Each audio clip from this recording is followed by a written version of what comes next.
Saludos, muy buenas noches, bienvenidos. Ministros de varios países europeos han comenzado hoy una reunión en Santiago de Compostela para analizar los ajustes y las lecciones de la crisis, así como las perspectivas para la entrada en vigor del Pacto Fiscal Europeo. Un encuentro que durará 3 días y en el que intervienen el ministro de Finanzas alemán, el presidente del Parlamento germano, la vicepresidenta del Gobierno español y el titular de la cartera de Economía, así como el de Asuntos Exteriores. SAE de Santa María ha anunciado que el Gobierno seguirá con las reformas para la liberalización de determinados servicios, añadiendo que se trata de un programa de reformas completo para poder salir de la crisis.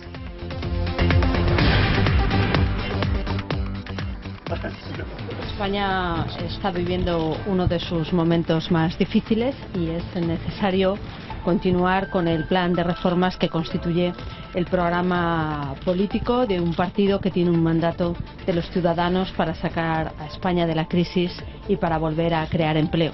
Y para eso tenemos que modernizar el conjunto del país, de sus administraciones públicas, de los distintos mercados, para que España pueda salir reforzada de la crisis y crear empleo. El Gobierno se afana en sus reformas y mientras los problemas siguen creciendo. El Instituto Nacional de Estadística confirma la recesión y la agencia Standard & Poor's rebaja la nota a 11 bancos españoles. Tras 2 trimestres consecutivos, la caída se trata de la segunda recesión durante la crisis. Las noticias no son positivas tampoco para las entidades financieras. Después de la rebaja del rating a España en 2 escalones a finales de la semana pasada, debido al volumen de deuda del país y a la contracción económica, Standard & Poor's ha recortado su calificación crediticia sobre 11 bancos de España. Sabadell y Banca Cívica tienen ya la calificación de bono basura.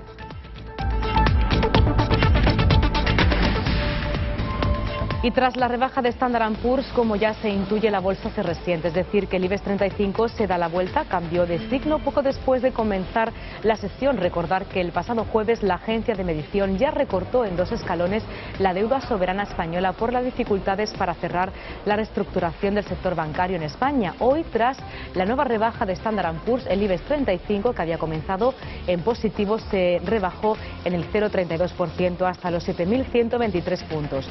Todos los bancos que cotizan en el IBEX 35 menos el Sabadell se situaban en el lado de las pérdidas, ya que Bankinter se dejaba el 1,59% y Bankia dejaba el 1,12%.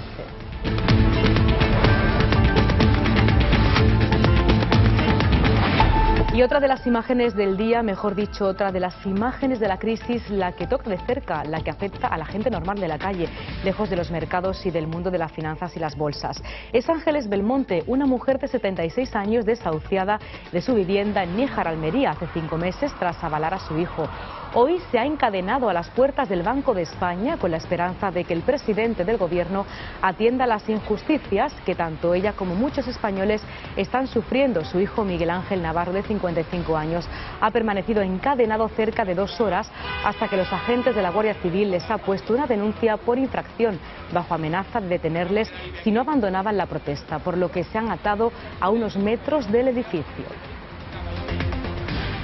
Pues a ver si a Unicaja le da pena y compasión y vergüenza de quitar, ya que me han quitado mi casa, pero mi casa ha sido una estafa por otro sitio, que no le quiten la casa a un hijo, a mi hijo Miguel Ángel, que tiene 3 hijos, y si lo echan a la calle a ver lo que va a pasar con mis hijos. No, a quien avaló fue a mi hermano Francisco. Mi casa Yo no. me la quitaron por Francisco. Ella está ahora intentando que Unicaja, Unicaja me haga efectivo los pagarés que en su día ya me cobró y me quitó de mi cuenta sin tener que hacerlo, porque tenía la opción de reclamarle a quien firma que va a pagar, que ha trabajado, y le ha sido mucho más fácil arruinarme a mí, y entonces yo ahora en débito tengo 4.000 y poco euros.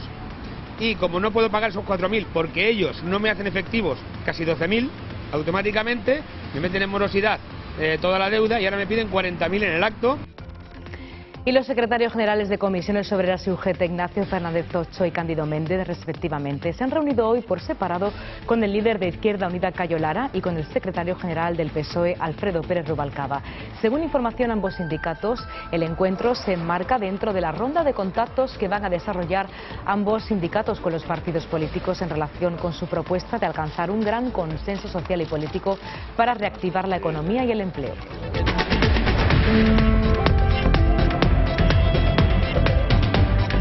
Y en Andalucía las negociaciones entre PSOE e Izquierda Unida se ponen hoy sobre la mesa en la comisión ejecutiva presidida por el coordinador Diego Valderas. A tenor de los resultados del referéndum, ambas formaciones configuran el futuro gobierno andaluz.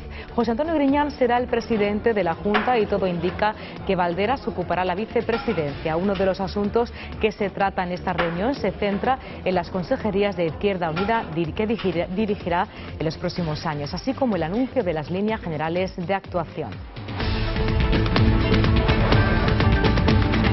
Precisamente este miércoles se inicia el Parlamento andaluz el debate de investidura en el que Griñán será nombrado presidente de la Junta. Comenzará entonces la 9ª legislatura. Para el PP se trata de una prórroga de los 30 años de gobierno socialista. No estamos ante una investidura, estamos ante una coinvestidura. No elegimos un presidente, elegimos una bicefalia y elegimos a una bicefalia que va a mandar sobre la mitad del gobierno y ya Griñán va a ser presidente solo de la mitad prácticamente de un gobierno. Y entramos en el tiempo de deportes, solo un avance porque luego nos lo desarrollará con más detalle nuestro compañero Hugo Vaca. Hugo, muy buenas noches. Háblanos de ese partido de anoche en el que el Málaga venció. Efectivamente, un Málaga importante la jornada que se desarrolló. Madrid y Barcelona hicieron los deberes, ganaron después de haber perdido los dos esos pases de final de Champions. Y el Club Deportivo Málaga, que se encuentra de enhorabuena, tenía que ganarle al Valencia para seguir optando a esa tercera posición que da opción a la Champions de forma directa. Lo de Manuel Pellegrini, con el apoyo incondicional de una afición que llenó a la Rosaleda, conseguía ese triunfo, conseguía los 3 puntos. Faltó justamente la guinda de poder hacerlo por más de 2 goles de diferencia, lo cual haría que el equipo malagueño estuviese por encima del Valencia. Los dos están empatados ahora a 55 puntos. Y terminaba la jornada anoche, pero también ya mañana empieza una nueva jornada. Eso sí, la jornada número 20 fue la que se suspendió en su día por esa huelga y el Fútbol Club Barcelona ya está mirando ese partido que tiene con el equipo de Manuel Pellegrini el próximo miércoles en el Nou Camp. No podrán estar en este primeros entrenamientos Alexis Sánchez, que ayer estuvo lesionado, y tendrá también otra posibilidad. Otra posibilidad también así ha tenido y la ha aprovechado Rafa Nadal. Después de haber conseguido ganar en Montecarlo esa 8ª Copa en Mónaco, pues se presentaba en el Conde de Godó y nuevamente Rafa Nadal volvía y batía otro récord más, conseguía su 7º Conde de Godó, eso sí, ante su compatriota David Ferrer en un duro partido.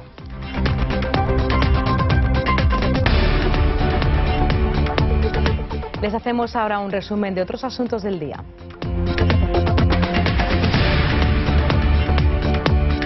Las comunidades autónomas cuentan hasta el lunes para presentar a Hacienda los planes de ajuste que cumplan con el 1,5% del déficit.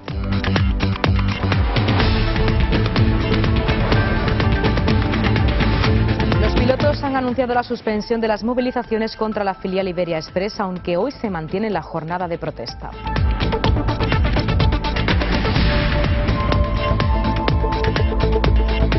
El presidente del PP andaluz, Javier Arenas, ha acusado a Griñán de ser juez desde la política en el caso de los expedientes de regulación de empleo.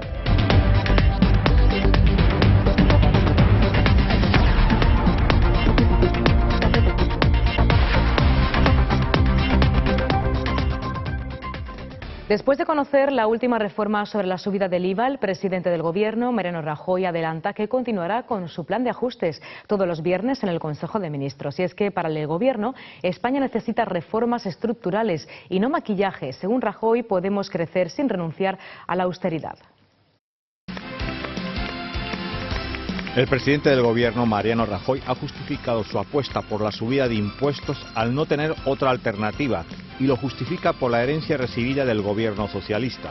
Además, ha anunciado que cada viernes reformas y el que viene también, pero ha apostado por combinar la austeridad en la Unión Europea con políticas de crecimiento, justo un día después de que la canciller alemana Angela Merkel anunciase una agenda del crecimiento para Europa. Estamos a favor en Europa y en España, como es natural, del crecimiento económico.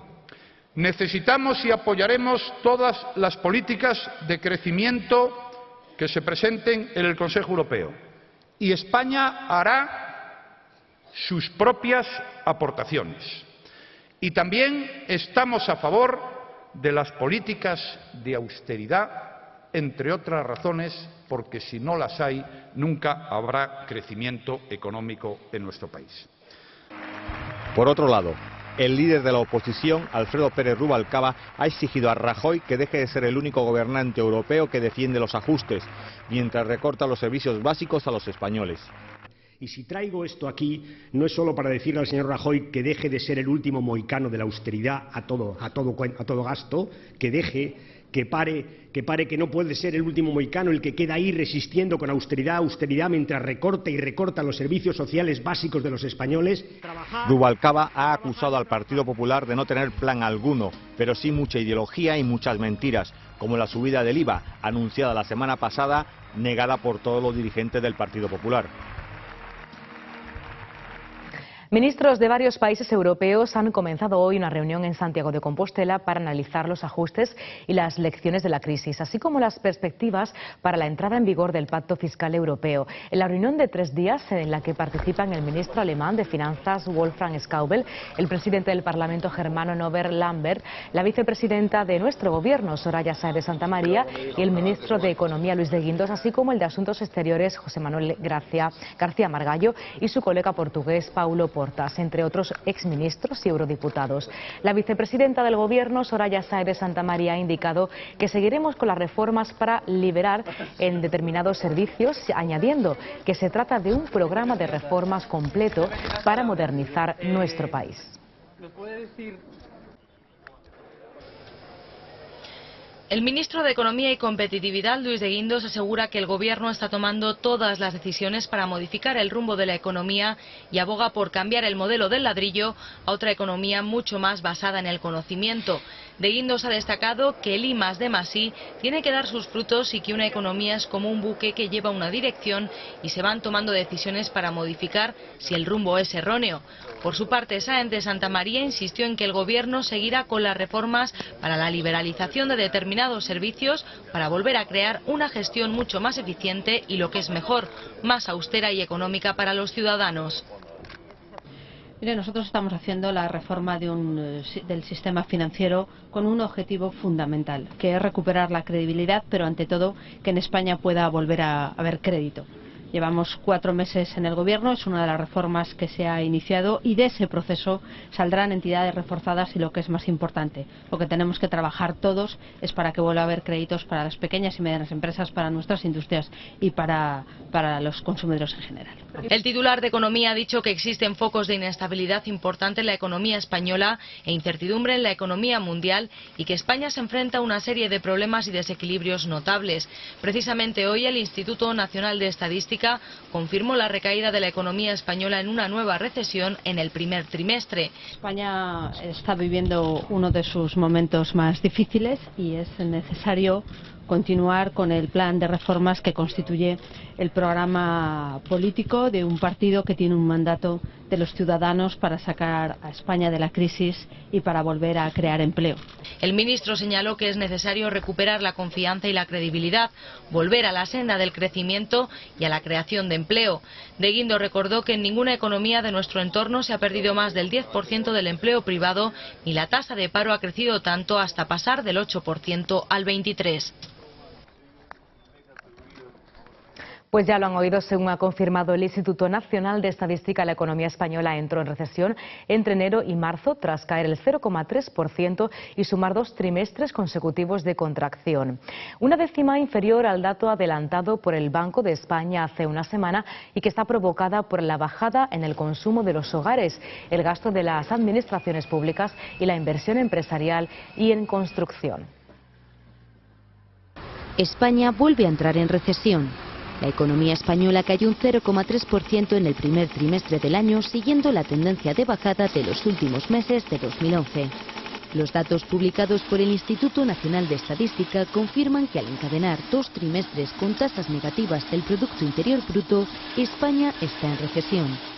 Sin embargo, la cifra mejora con respecto a lo adelantado hace una semana por el Banco de España, que estimó una caída trimestral del 0,4% y una contracción interanual del 0,5%, que finalmente ha sido también una décima inferior. Según el instituto, los datos son consecuencia de una aportación más negativa de la demanda nacional, compensada parcialmente por una contribución positiva de la demanda exterior. En apenas 3 años la economía española entra en recesión por segunda vez. La primera fue el cuarto trimestre de 2008. Los datos definitivos del Producto Interior Bruto y el detalle de la contabilidad nacional se publicarán el próximo 17 de mayo. Una jornada que además ha estado marcada por una nueva calificación de la agencia Standard & Poor's. La firma ha puesto en revisión las notas de 16 bancos, baja las notas de 9 bancos más la CECA y Santander Consumer. La banca acumula 184.000 millones en ladrillo. Problemático entre las entidades a las que baja la nota Standard & Poor's está Santander y BBVA y estudia las de CaixaBank y Bankia. Standard & Poor's rebaja la calificación a 11 bancos españoles. La agencia ha revisado el rating de las entidades después de que el pasado jueves recortara 2 escalones la deuda soberana española hasta situarla en BBB positivo, debido al volumen de deuda del país. Entre ellas se encuentran Santander y BBVA, a las que se suman otras como Sabadell, Ibercaja, Popular, Bankinter, Bankia y la Confederación Española de Cajas de Ahorros. Sin embargo, la calificación de los bancos españoles se mantiene en niveles aceptables, aunque con perspectiva negativa, con la única excepción de Banca Cívica. La rebaja de la nota se debe al entender que existen riesgos significativos con respecto al crecimiento económico. Según la firma, las cuentas públicas podrían deteriorarse con el aumento de las probabilidades de que el gobierno necesite proporcionar un mayor apoyo fiscal al sector bancario. Y tras la rebaja de Standard & Poor's, como ya se intuye, la bolsa se resiente, es decir, que el IBEX 35 se da la vuelta, cambió de signo poco después de comenzar la sesión. Recordar que el pasado jueves la agencia de medición ya recortó en 2 escalones la deuda soberana de España por las dificultades para cerrar la reestructuración del sector bancario. Hoy, tras la nueva rebaja de Standard & Poor's, el IBEX 35, que había comenzado la jornada en positivo, se dejaba el 0,32 hasta los 7.123 puntos. Todos los bancos que cotizan en el IBEX 35 menos Sabadell se situaban en el lado de las pérdidas, ya que Bankinter se dejaba el 1,59% y Bankia bajaba el 1,12%.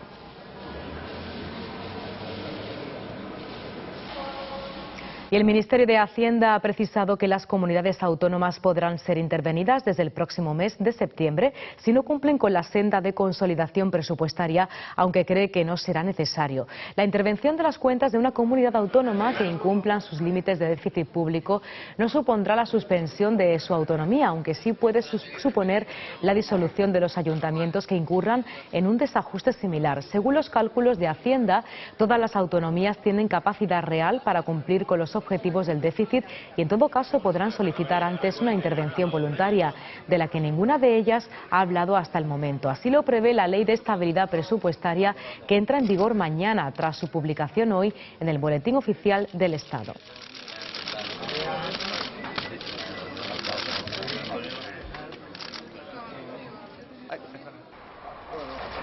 Y más cosas. Los secretarios generales de Comisiones Obreras y UGT, Ignacio Fernández Tocho y Cándido Méndez, respectivamente, se han reunido hoy por separado con el líder de Izquierda Unida, Cayo Lara, y con el secretario general del PSOE, Alfredo Pérez Rubalcaba, según información de ambos sindicatos. Los encuentros se enmarcan dentro de la ronda de contactos que van a desarrollar ambos sindicatos con los partidos políticos en relación con su propuesta de alcanzar un gran consenso social y político para la reactivación económica y del empleo.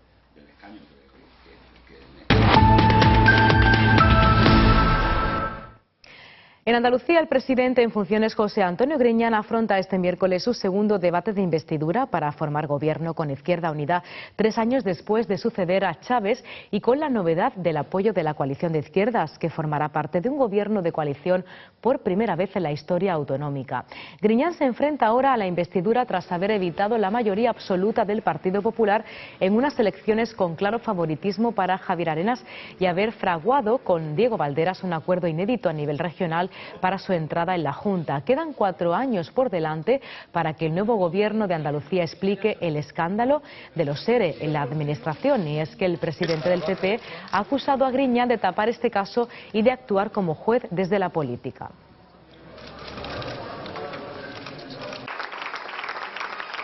Esta es una semana clave para el nuevo gobierno de izquierdas. Hoy la comisión ejecutiva presidida por Diego Valderas ha abordado las negociaciones con el Partido Socialista sobre la composición para los próximos 4 años. Un encuentro en el que se ha analizado también la configuración de las consejerías que Izquierda Unida podría dirigir. Valderas ha expuesto ante este órgano las líneas generales de su intervención en la sesión de investidura. Sobre la mesa también algunos nombres que podrían situarse al frente de las consejerías.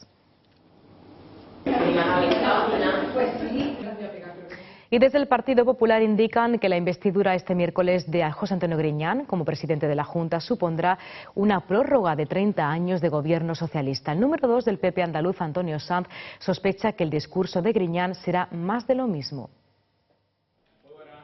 El Partido Popular afronta el debate de investidura con actitud responsable como fuerza más votada y tal y como ha avanzado su secretario general, pronunciarán un discurso alternativo y crítico. Sanz dice que espera poco del pleno que comienza este miércoles y que el futuro ejecutivo regional será el gobierno de la bicefalia.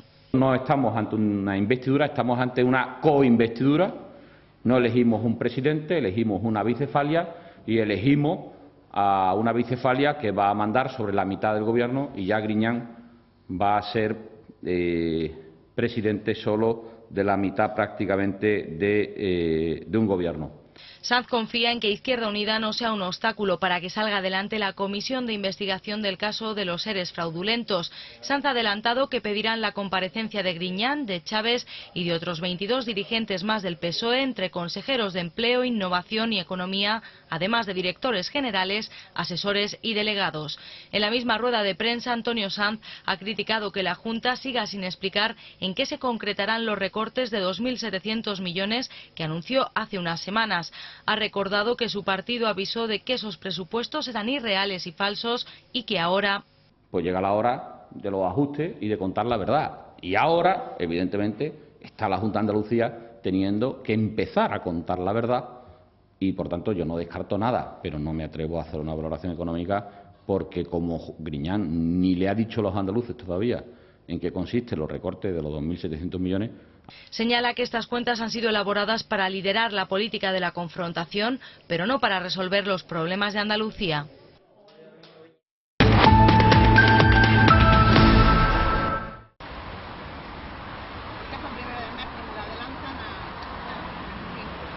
Pues a ver si a Unicaja le da pena y compasión y vergüenza de quitar, ya que me han quitado mi casa, pero mi casa es una estafa por otro sitio, que no le quiten la casa a un hijo. A mi hijo Miguel Ángel, que tiene 3 hijos, con una 60.000, una 60 y la otra 20. Me queda pendiente otra resolución que de cuando la pusieron como secuestradora, que habían cerrado a los banqueros dentro, que eso aún falta saber qué multa le van a poner. Bueno, pues la verdad que esto no me lo esperaba yo, vamos, de ninguna de las maneras. Yo he estado hoy harto de estar en el Congreso de Diputados. Venía cada semana durante, o sea, más de 20 veces en el Congreso. Me conocen todos los guardias, he estado en la Moncloa, he estado en 1000 de sitios. Nunca me han echado de ningún sitio. Son Ángeles Belmonte, una mujer de 76 años, y su hijo de 55, desahuciada en su vivienda de Níjar, Almería, hace 5 meses, tras avalar a su hijo. Y se ha encadenado a las puertas del Banco de España con la esperanza de que el presidente del Gobierno atienda a las injusticias que tanto ella como muchos españoles están sufriendo. Su hijo ha permanecido encadenado cerca de 2 horas hasta que ha sido intervenido por la Guardia Civil.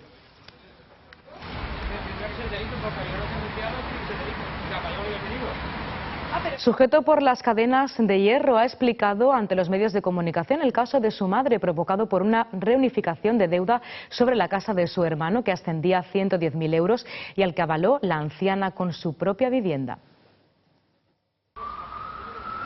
Primero fue ella, después su hijo. Ahora otro miembro de su familia, su hijo Miguel Ángel, está a punto de quedarse en la calle. Una anciana desahuciada hace 5 meses de su vivienda de Almería tras avalar a su hijo se ha encadenado a las puertas del Banco de España con la esperanza de que Rajoy atienda las injusticias que están viviendo miles de españoles. Hacerle ver el daño que nos está haciendo el sistema de cobro de los pagarés y que, cambiando una simple frase, dejamos de ser morosos en el acto y sin ningún tipo de crédito, dejamos de ser morosos cientos de miles de empresas y podemos pagar a nuestros trabajadores, entonces sí que podremos crear empleo y podremos mantener y podremos pagar seguridad social y podremos pagar todo y podremos seguir viviendo empresarios, trabajadores, familias y todo el mundo. O sea, Miguel Ángel ha perdido su vehículo de trabajo y está a punto de perder su casa por culpa de un impago de los pagarés de una empresa para la que trabajaba. Ángeles Belmonte, de 76 años, y su hijo, de 55, han permanecido encadenados durante 2 horas hasta que la Guardia Civil les ha obligado a abandonar la protesta y ha acabado denunciándoles. No es la primera vez que la anciana se encadena. Me he encadenado en Almería, en Campo Hermoso, en Málaga y ahora aquí en Madrid.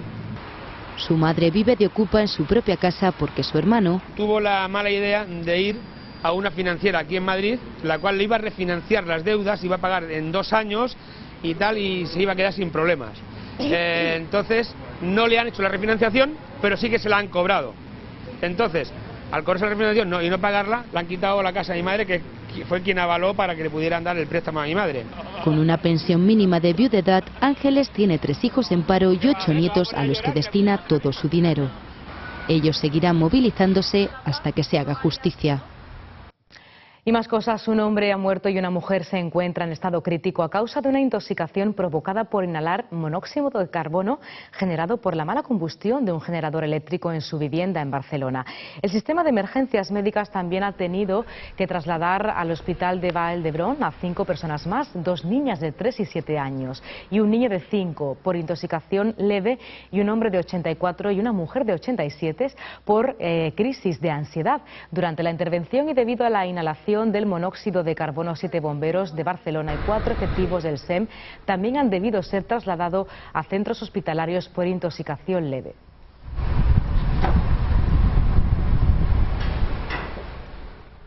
Y cerca de un centenar de vecinos subsaharianos de Cuevas de Almanzora, en Almería, han mostrado su indignación en la calle por la muerte a causa de un arma de fuego de un hombre de 37 años, originario de Gambia. Ha muerto supuestamente a manos de otro de etnia gitana.